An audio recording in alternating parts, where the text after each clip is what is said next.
Hi there! Today we will be solving topical past papers of Physics IGCSE, that is paper 4, and the subject code is 0625. Let us begin. Question 1 says that a ray of light shines on the surface of oil. The refractive index is 1.47, so n equals 1.47.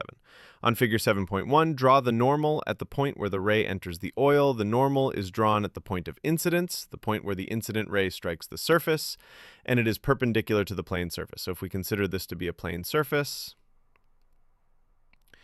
the normal is going to be 90 degree to the plane. So I've drawn the normal. We are done with part A. Part B says that the angle is 56 degree. We need to find the angle of incidence. The angle of incidence is the total angle minus 56 degree. The total is 90 degrees, so we subtract 56 from 90 and get 34 degree. That means the angle of incidence is 34 degree. Next, calculate the value of the angle of refraction. According to Snell's law, n equals sine of angle of incidence divided by sine of angle of refraction. Substitute the values. 1.47 equals sine of 34 degree divided by sine of r. Rearranging, sine of r equals sine of 34 degree divided by 1.47. Sine of 34 degree is approximately 0.5592. So sine of r equals 0.5592 divided by 1.47, which is approximately 0.38. Now take the inverse sine to get the angle of refraction. R equals sine inverse of 0.38, which is approximately 22.33 degree. We are done with part B. Part C says state the approximate speed of light in air. We know the speed of light in air, or vacuum, is a constant, 3 times 10 to the power 8 meters per second.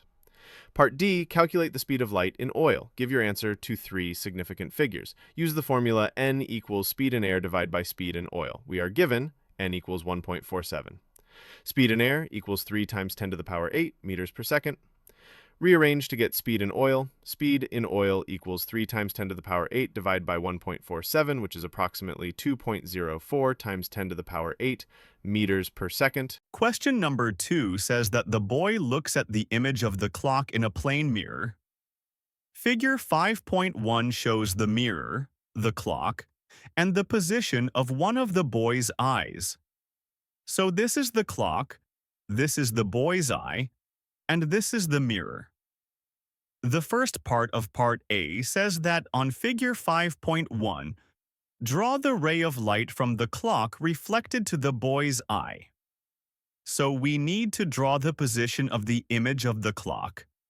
As we know, the distance of the clock from the mirror should be equal to the distance of the image from the mirror, but it should be behind the mirror. So I'm first making the position of the image using a ruler. The distance from the mirror to the clock is about 2 centimeters, so I will make a point 2 centimeters behind the mirror. That will be the point where the image of the clock is formed. Now, we will draw the reflected ray from the clock's image to the boy's eye. So basically, if we join the image point to the boy's eye, some part of that line will represent the reflected ray, and the extended dotted part will represent the extrapolated ray.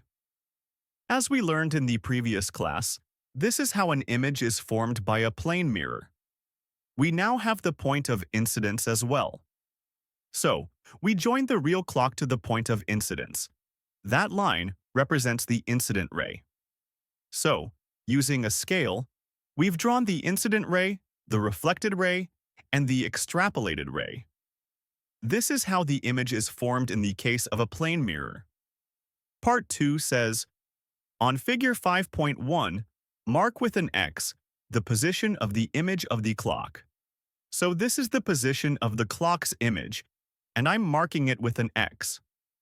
The third part says, state whether the image formed by the mirror is virtual or real, and explain your answer.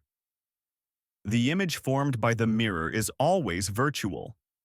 It is virtual because the real rays do not actually meet. Only the extrapolated rays appear to meet behind the mirror.